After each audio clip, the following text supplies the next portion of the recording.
The murder of Charlie Kirk. What exactly happened and why? The conspiracy theories online run the gambit, from allegations that Israel is behind it, This is insane.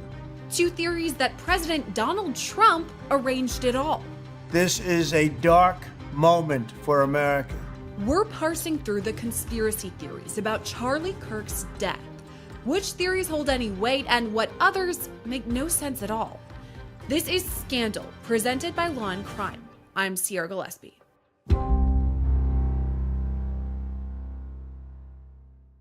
In the nearly 2 weeks since the murder of Charlie Kirk, there has been hundreds, if not thousands, of stories about what exactly happened. We've seen updates in the case, charges brought, a court appearance, a memorial service, and so much rhetoric on social media. But still, we have so many questions. And honestly, there are many conspiracy theories about what exactly happened. So on today's episode of Scandal, I'm going to walk you through them. Let's begin with the basics, though, and the facts as we know them right now. Charlie Kirk was a conservative political activist who co-founded Turning Point USA, which is an organization that works to get young people involved in politics and engaged in debate. Now, Charlie was known to travel across the country, mostly visiting college campuses and engaging with students like this. I'm curious. No, I'm just curious. What has she done as vice president that makes you be like, that's my gal? What is the vice president's job? The vice president is just president of the Senate. They don't have much. Oh, that's interesting. If it's just a ceremonial role, why do we even have a VP? Well, that's not the point. I'm saying She was tasked to control the border. How is she done? the vice president doesn't control the border. They There's get agencies. portfolio projects from the president. She was given the portfolio project of the border. How is she done?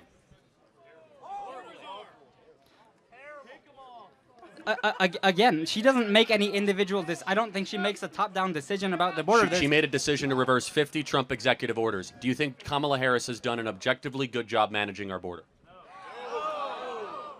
No. Okay.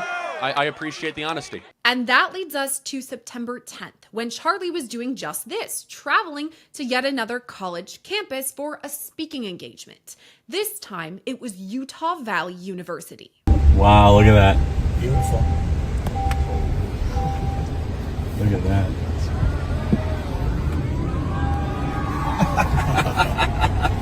Just getting a little taste.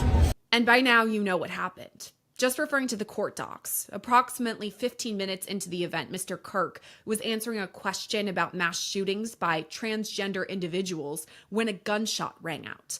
The bullet struck Mr. Kirk in the neck. He slumped to the ground almost immediately. The bullet's trajectory passed closely to several other individuals beside Mr. Kirk, including the questioner who was standing directly in front of Mr. Kirk. Children were visible near Mr. Kirk's stage when he was shot. Mr. Kirk was rushed to a nearby hospital where he was declared deceased. What followed was a 36-hour manhunt and eventually the arrest of this man. Tyler James Robinson. According to charging documents, evidence against Robinson includes incriminating texts, an incriminating note, testimony from his parents and a lover/roommate, and an apparent motive. Prosecutors say Robinson's mother explained that over the last year or so, Robinson had become more political and had started to lean more to the left, becoming more pro-gay and trans rights oriented. She stated that Robinson began to date his roommate, a biological male who was transitioning genders. On September 10th, 2025, the roommate received a text message from Robinson which said, "Drop what you are doing, look under my keyboard." The roommate looked under the keyboard and found a note that stated, "I had the opportunity to take out Charlie Kirk, and I'm going to take it." Police found a photograph of the note. After reading the note, the roommate responded, "What? You're joking, right?" Robinson replied, "I am still okay, my love, but I'm stuck in Orem for a little while longer yet. Shouldn't be long until I can come home, but I gotta grab my rifle still. To be honest, I had hoped to keep this secret till I died of old age. I am sorry to involve you." The roommate said, "You weren't the one who did it, right?" And Robinson replied, "I am. I'm sorry." Tyler James Robinson now faces 7 charges, including aggravated murder, felony discharge of a firearm causing serious bodily injury, obstruction of justice, tampering with a witness, and violent offense committed in the presence of a child. Now, Robinson has already appeared in court, where prosecutors noted they do plan to seek the death penalty. We did file just recently, within the last few minutes, a notice of intent to seek the death penalty that was filed by Utah County Attorney Jeff Gray. So that should be in the court's file. Lastly, I would just indicate to the court and to, at this point, Mr. Robinson, that we are prepared to collect all of the discovery in this matter and get that turned over to the defense as soon as possible. And all of that could be an entire scandal episode unto itself. So I guess we'll put a pin in that. But prosecutors at the first hearing also mentioned Charlie's widow, Erica Kirk. We have filed a pretrial protective order on behalf of Erica Kirk. We would ask the court to review that. It should be in your queue, Your Honor, and sign that. Thank you. I have reviewed the pretrial protective order and will be issuing this pretrial protective order in favor of Erica Kirk. So let's talk about Erica Kirk for a moment. She's made several statements since Charlie's death, like this very one from his set. The evildoers responsible for my husband's assassination have no idea what they have done. They killed Charlie because he preached a message of patriotism, faith, and of God's merciful love. But they should all know this. If you thought that my husband's mission was powerful before, you have no idea. You have no idea what you just have unleashed across this entire country and this world. You have no idea. You have no idea the fire that you have ignited within this wife. The cries of this widow will echo around the world like a battle cry.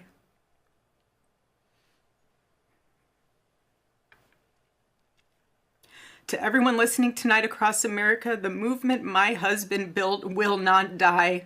At Charlie's memorial service over the weekend, Erica Kirk says she forgives Tyler Robinson. My husband, Charlie, he wanted to save young men just like the one who took his life.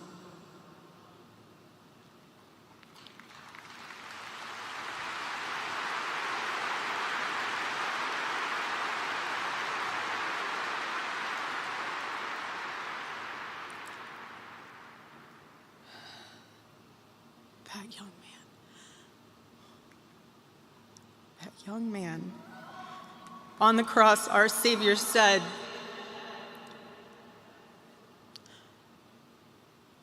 "Father, forgive them, for they not know what they do." That man,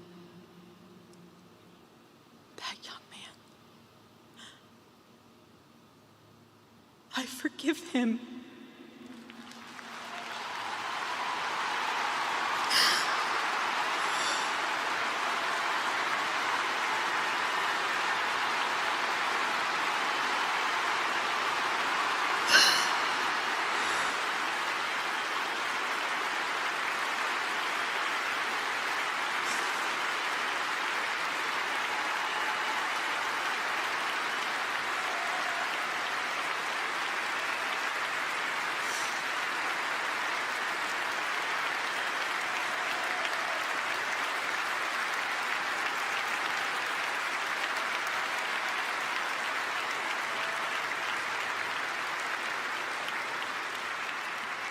I forgive him because it was what Christ did and is what Charlie would do. The answer to hate is not hate. The answer we know from the gospel is love, and always love. Love for our enemies and love for those who persecute us. all of this leads us into the conspiracy theories about the case, some of which were perpetuated at the memorial service, including the potential allegation that Israel was involved. So it's about 2,000 years ago in Jerusalem, and Jesus shows up and he starts talking about the people in power, and he starts doing the worst thing that you can do, which is telling the truth about people, and they hate it, and they just go bonkers. They hate it, and they become obsessed with making him stop. This guy's got to stop talking. We've got to shut this guy up. And I can just sort of picture the scene in a lamplit room with a bunch of guys sitting around eating hummus, thinking about what do we do about this guy telling the truth about us? We must make him stop talking. And there's always one guy with the bright idea, and I can just hear him say, I've got an idea, why don't we just kill him? That'll shut him up. That'll fix the problem. So this is one of the prevailing conspiracy theories, that Israel was behind Charlie's murder. Tucker Carlson mentioned Israel in his eulogy, and later on others like Candace Owens also commented on Israel. But the Israeli Prime Minister Benjamin Netanyahu pushed back. Here's what he says. Somebody has fabricated a monstrous big lie that Israel had something to do with Charlie Kirk's horrific murder. This is insane. It is false. It is outrageous. Charlie Kirk was a giant, a once-in-a-century talent who defended freedom, defended America, defended our common Judeo-Christian civilization. Charlie loved Israel. He loved the Jewish people. He told me so in a letter that he sent me just a few months ago. One of my greatest joys as a Christian, he said, is advocating for Israel and forming alliances with Jews to protect Judeo-Christian civilization. He encouraged me to make the case directly to the American people about how vital Israel is to U.S. national security. He told me, the Holy Land is so important to my life, it pains me to see support for Israel slip away. Now, if Charlie disagreed with a policy of mine or a decision here and there, not only did I not mind, I welcomed it. This is the essence of Charlie. This is the essence of a free country. It's exactly what Charlie stood for. And I knew that his suggestions always came from the heart, from his love for Israel and from his love for the Jewish people. A few weeks before his death, I spoke to Charlie. I invited him to visit Israel again. And sadly, that won't happen. Now some are peddling these disgusting rumors, perhaps out of obsession, perhaps with Qatari funding. What I do know is this: Charlie Kirk was a great man, and a great man deserves honor, not lies. Rest in peace, Charlie Kirk. May your memory be a blessing. Speaking of other countries, other conspiracy theories include the ideas that China, Russia, or Iran is behind a lot of misinformation and campaigns in that way. So let's break down these theories by country, starting with Russia. Now, the allegation here is that media in Russia is spreading misinformation about the facts of exactly what happened, all in an effort to make the United States appear more shaky or unstable in general. It's a similar theory in China, that media there is focused on misinformation and alleged turmoil in the US, exaggerating the division of the far right and the far left. And Iran allegations are similar unto all of this too, even adding the idea that it was maybe Israel that was the puppet master in all of this, leading to Charlie Kirk's death. And once again, we played for you the response from the Israeli Prime Minister about all of the allegations that he or his country was behind the murder. There are additional conspiracy theories that another major leader, President Donald Trump, was actually behind it. And I once again want to note these are conspiracy theories stating that Trump orchestrated Charlie's murder all as a way to distract from the Jeffrey Epstein scandal. Now, President Trump has been very outspoken about the murder, giving multiple addresses, including this one. To my great fellow Americans, I am filled with grief and anger at the heinous assassination of Charlie Kirk on a college campus in Utah. Charlie inspired millions, and tonight, all who knew him and loved him are united in shock and horror. Charlie was a patriot who devoted his life to the cause of open debate and the country that he loved so much, the United States of America. He fought for liberty, democracy, justice, and the American people. He's a martyr for truth and freedom, and there's never been anyone who was so respected by youth It's long past time for all Americans and the media to confront the fact that violence and murder are the tragic consequence of demonizing those with whom you disagree day after day, year after year, in the most hateful and despicable way possible. For years, those on the radical left have compared wonderful Americans like Charlie to Nazis and the world's worst mass murderers and criminals. This kind of rhetoric is directly responsible for the terrorism that we're seeing in our country today. President Trump also spoke at Charlie's memorial service over the weekend, and he touched upon the so-called radicals once again. Less than 2 weeks ago, our country was robbed of one of the brightest lights of our times, a giant of his generation, and above all, a devoted husband, father, son, Christian, and patriot.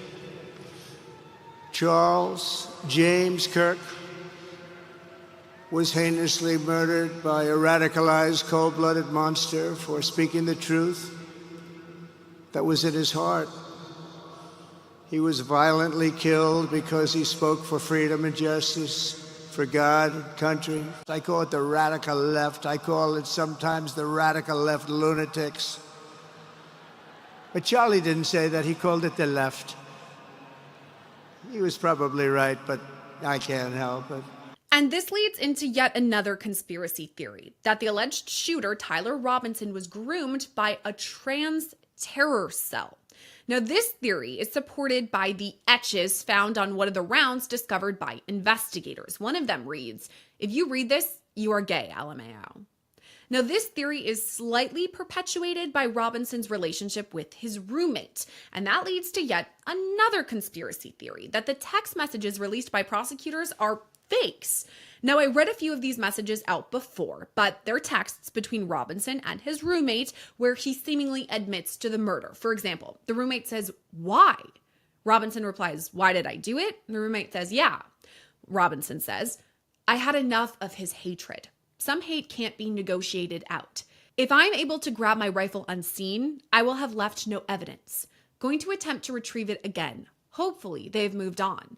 I haven't seen anything about them finding it." Another theory, that Tyler Robinson wasn't acting alone. Prosecutors say that he was, but some people point to videos like this one. Do you know how many mass shooters there have been in America over the last 10 years? Counting or not counting gang violence? In that video, you can see the person wearing a baseball cap, pulling on the cap almost as if they're signaling someone. And some people believe that it was a signal going to the shooter, giving them the go-ahead, the green light to pull the trigger. Needless to say, there are a lot of theories out there about what exactly happened, and I want to dig even deeper. So let's hash it all out with today's guest. It's retired NYPD detective Tom Verney. Tom, thanks for coming on with us today. And I want to start with the main question. A lot of people are wondering, could this guy, could the defendant here be working with someone else? And investigators say, no, it was just him. It was an isolated situation. How could they be so sure it was just him? Thank you for having me. So, look, one of the first things we, as investigators, always want to make sure of is that the perpetrator is working, to make sure that they're either working alone or if they're working in concert with someone else or potentially a group, right? Especially we want to rule out any sort of terrorism. So that's one of the first things. So we'll throw out a wide net just to make sure that we can, feel comfortable with the fact that the facts and evidence are pointing us to just one specific person versus 5 or 10 or 100 different people that we may be looking for, because that sort of creates a bigger issue, right? In that if it's a group of people, they could be spread out all over the place. They might not even be within that same state. It could be across the United States or maybe even out of the country.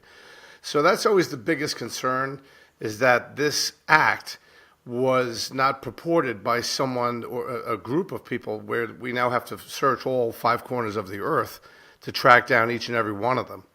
So to date, as far as I know, the facts and evidence are pointing to that it's this one specific person. One of the things that conspiracy theorists, or maybe even just people online, are pointing to is that there's a specific video of this rally on the campus in Utah, and it shows this man who's wearing a baseball cap, and he kind of, pulls the hat, almost as if this is the green light, like, okay, now's the time to pull the trigger. What do you make of that video? Yeah. I mean, if you go over the video of that horrific, and the shooting itself was just horrific to watch. And I've seen a lot of horrific things in my time, but for thousands of people that were there live watching this event, to witness this was just unbelievable. And if you watch all different angles from all different the videos that were being taken that day, whether it be surveillance videos or cell phone videos, you're probably going to see a lot of things. And then if you start to piece together one thing with another, it might make it seem like there could be another angle, or it could be another shooter, or other people involved. The thing is, the most important thing to remember with these investigations is that we have to go with the facts and evidence. Facts and evidence, facts and evidence.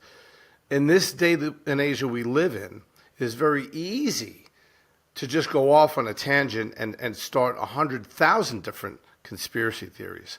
I saw this, I heard that, and I think that someone else may have been involved. And I've seen that a lot of that online. I've seen a lot of people talking about, well, Charlie Kirk was talking about that the government should release the unredacted Epstein files. And because he was so outspoken about that President Trump probably had him knocked off. Or this is the whole left wing of the Democratic Party. This is a conspiracy to knock off anyone who talks against their ideals or their the way that they feel things should be done in government by conservatives and whatnot.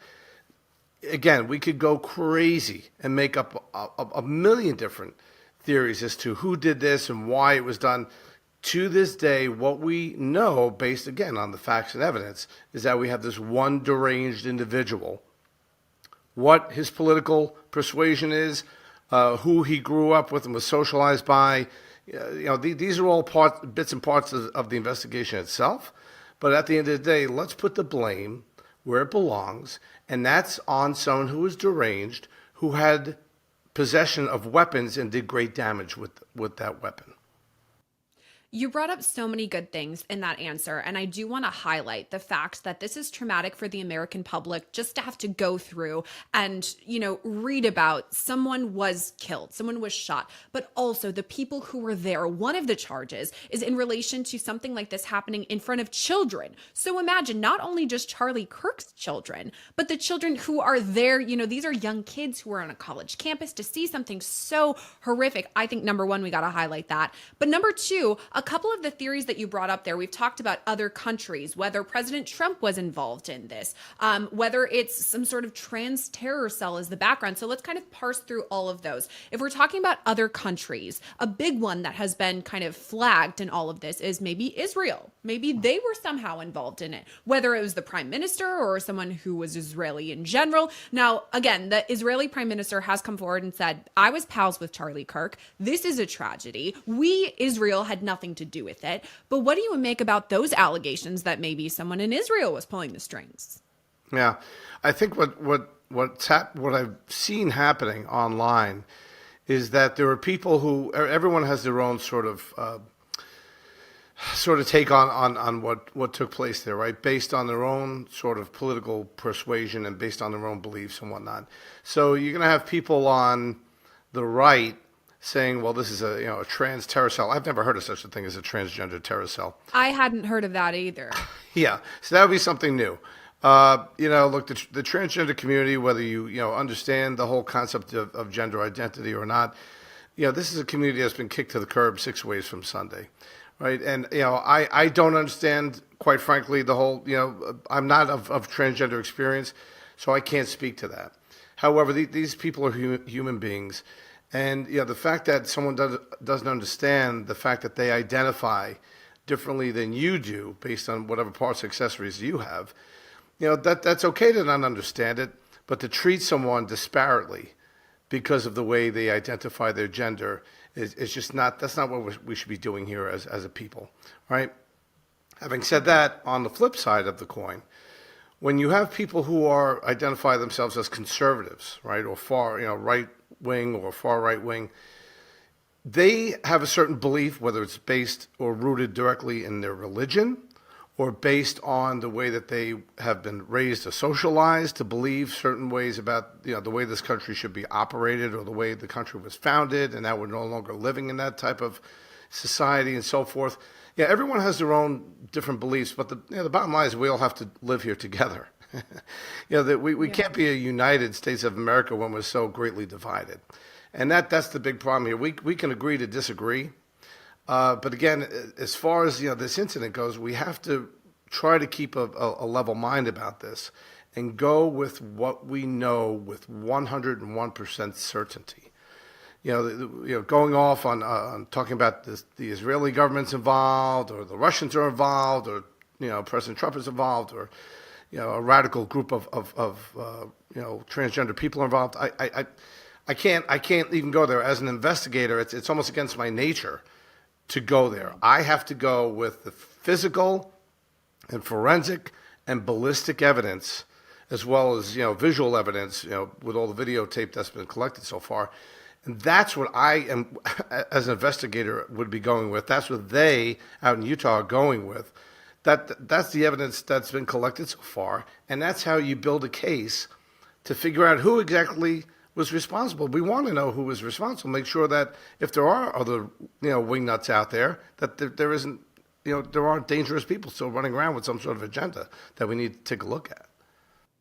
And I do wonder if it makes it more difficult for investigators, the fact that you and I have just thrown out a couple of conspiracy theories or, ideas that are out there on the internet about what could have happened, going in a multitude of directions. And so does that make it more tricky for investigators then? Because first of all, this is a very high profile case. A lot of people want justice. A lot of people want answers. And I know that the investigators on this are going to do their due diligence. They're going to go through, as you've said, we want to make sure it's not just this one defendant. Are there other people who are involved? All the things you've listed so far. So I have faith that they would go through and make sure that they're, covering all of their bases. And I'm wondering if these tips that are coming in about these potential conspiracy theories kind of muddy the waters and make it more difficult for investigators. Yeah, without a doubt.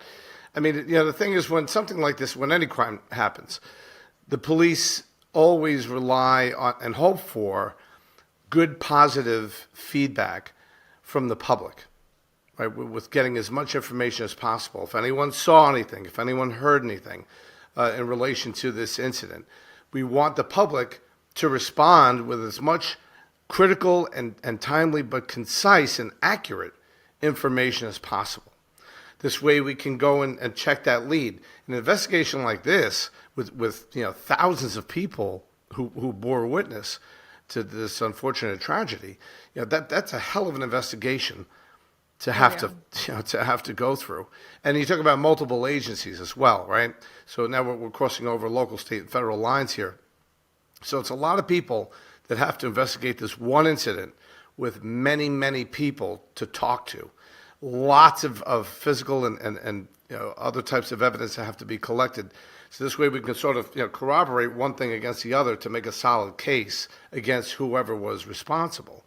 So for someone to go off and say, well, I read something online that suggests that the Israelis might be involved, or I read something online that suggests there's a big transgender terror cell.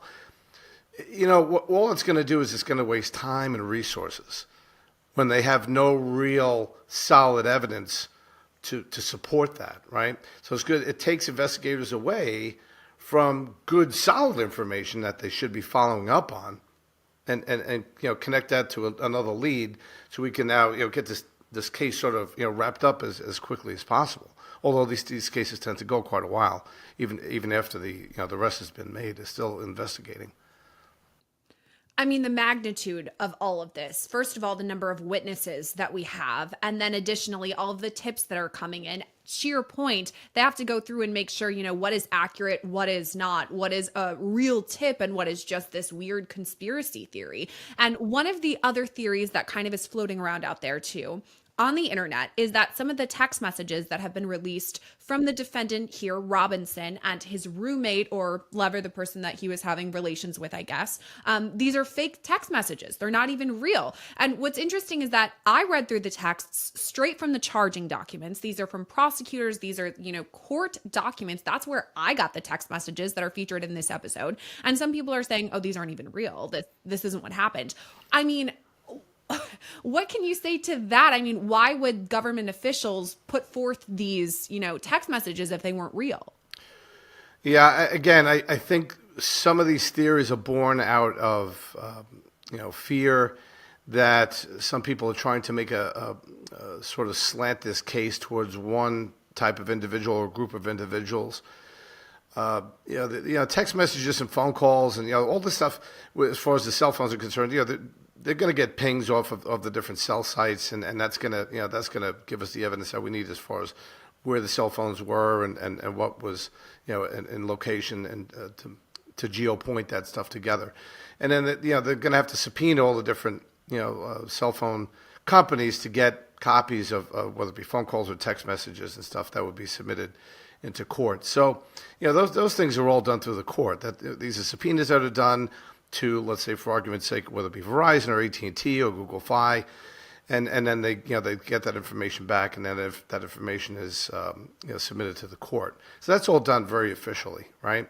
So that's what I'm saying. If people try to stick with the facts and how things are done in an official police investigation, and unfortunately there are just so many TV shows and movies that could lead you to believe that this is a great super conspiracy of some kind, when at the end of the day what this was that you had someone who was very well known in certain circles giving a very public speech and was assassinated in broad daylight, right, by, as far as we know at this time, one deranged individual with firearms and ammunition. That's what we know. Now, during the course of the investigation, based on facts and evidence, if there is something to lead us to believe, or lead the investigators to believe, that there is someone else who is intimately involved in this, or a group of people, then by all means they will absolutely look to track down who that individual or individuals are to make sure that they are getting, first of all, the people responsible for this under arrest and locked up, but to make sure that no other incidents occur at the hands of other potential like-minded people. Tom, I think you're doing a really good job of bringing us back to what we know right now at the time of this recording. Here are the facts that the government officials have provided us with. We keep going back to those, but the episode itself is about the conspiracy theories. So we kind of have to talk about, what ones get weight, what ones don't. But I think you're doing a good job of reminding us how investigators are treating all of this. And I guess that leads into one of my last questions, kind of about a deep fake, so to speak. Some people, on all walks of the internet, you can find almost anything. This didn't happen. This is fake, whatever. Who knows what people are saying online? But some people are speculating whether this is a deep fake, whether AI is involved. And I know that you must have I've seen many different AI things, not in regards to this, but that look so realistic. We've seen, crazy things where people can mimic the voices. I've had people send me my voice and I was like, I did not say those words. Where did this come from? And it was AI. And so I'm wondering if that makes things tricky too for investigators. I know they've got the best of the best on this, FBI or whatever, who can go through, but isn't that more difficult now that AI is so advanced? Yeah, it's kind of scary. And that just sort of fuels when people, because if you're like me, I'll get on my cell phone and just, start scrolling just to kind of get quick headlines, right, and maybe a quick video snippet of something, right? So because I just don't have the time to sit there and really go through it and eagle eye what I'm watching to think about whether or not this is an AI or a deep fake or something that's not correct or not real. So it's very easy for someone to just throw something up online these days. It's not all that difficult to make something up and just put it online. You put it out there and the thing goes viral. And now people just, again, in their daily lives, everyone's busy. Everyone's trying to go about their lives and go to school, go to work, or a combination of both, and live their lives. So you don't have time to really scrutinize some of these things that are being put out there. So if you're looking at it really quickly, it could absolutely seem like it's very real, right? So what that does is now for the investigators, when they're presented with bits of information or clips and whatnot, now it just takes time out for them to have to scrutinize this and run this through programs and algorithms to see if this is actually correct, if it's real, or if it isn't, if it's something that was just kind of thrown together. And all that does is just retard the time it takes for them to be able to get through this investigation in a timely and concise manner with all the correct actual information that they need to put a case together. So it's, I would advocate to people to take a step back, take a breath, think for yourself, for a second that what you're seeing in some of these videos, especially if it's not coming from a legitimate, police or governmental source, that what you're seeing may not necessarily be completely accurate. And most importantly, to try to understand, maybe viewpoints from different people from different sides that are coming at this. At the end of the day, I wasn't a big follower of Charlie Kirk. I knew of him. I knew of some of the things that he talked about. I didn't necessarily agree with everything he talked about, but I certainly believe that he absolutely did not deserve to be assassinated or even injured, for that matter, because of what he was saying to people. That's just a road that we cannot go down in our society, in a free society. And those are the allegations that are here, that he was murdered. Those are the charges that Tyler Robinson now faces, is murder, the most severe charge that we have here. And that's kind of what we have to hang our hat on, is that that's what prosecutors believe happened. And again, here in the United States of America, innocent until proven guilty. It remains to be seen what sort of plea he's going to enter. But those are the allegations here, and that's what we have to go back to. And I think, Tom, thank you so much for coming on today and reminding us about the facts that we do know, because there really is so much misinformation out there about this case, the conspiracies, the different roads that you could head down. So thank you so much for coming on and kind of setting the record straight. Yeah, absolutely. There are a lot of moving parts in this case in general, but that's just a look at some of what we do know right now and the conspiracy theories involving Charlie Kirk's death. So far, Tyler James Robinson has not entered a formal plea. He is set to appear in court again on September 29th, and he may enter a plea then, but we'll just have to wait and see. So that's where today's scandal leaves us for now. For all the latest updates in this case and all things true crime, make sure to subscribe to our channel. And to connect with me on social media like Instagram, find me at Sierra Gillespie and send us messages to @scandal@lawandcrime.com. Thanks again for watching today's episode. As always, I'm your host, Sierra Gillespie, and I'll see you next time.